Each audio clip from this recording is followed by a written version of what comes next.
Well, it's interesting, Greg, because we know that typically when the seat is open, the early front runners rarely are the ones that are leading when it comes to the primary. We Right, saw that with Adam Putnam, 8 years ago or 7 years ago against DeSantis. DeSantis came out of nowhere, was a little known congressman, but the endorsement of Donald Trump really put him over.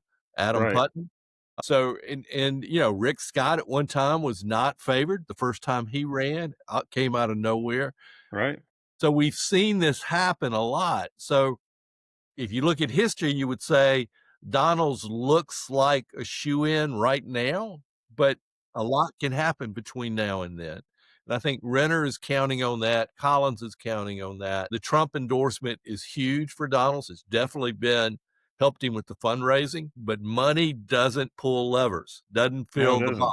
So I think that, and it's still a huge hurdle for, I think, a woman or a black man to get elected in the state of Florida. That hasn't happened yet on a Right, statewide race. Not that it can't, and not that it shouldn't, but when you exactly. look at as a political, take a step back and just say, look at the situation, it's still a tough row for Donalds, and some polling has come back. James Madison showed that he's not as clear a front runner as he wants you to believe. So, I'm very interested in seeing how it unfolds.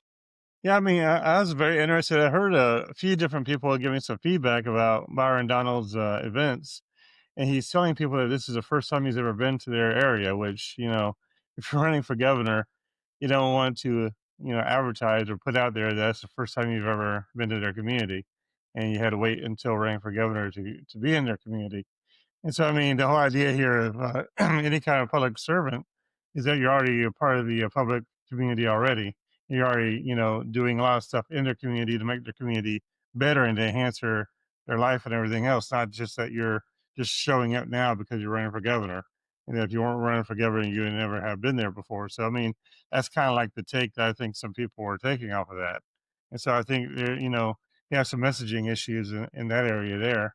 I do know that he's, has the Trump endorsement, the Rick Scott endorsement, and a lot of the other endorsements. So I do think that's going to make a big play for his fundraising. But like you said, money does not pull levers; votes do. And it's going to be an interesting race. I mean, because Jay Collins. I mean, it's interesting. Trump was behind DeSantis, and now Trump is behind Byron. But Trump also has proven that he can change his mind. I mean, he might not stay behind Byron the entire time. So he might have a possibility of changing to Paul Renner, who's actually much more Trumpian on policies, or to a Jay Collins, who's being endorsed most likely by the governor, with his wife probably running as the lieutenant governor. Yeah, DeSantis has a whole lot of money in his political committees Right? that he can put he can put wherever he wants to put it.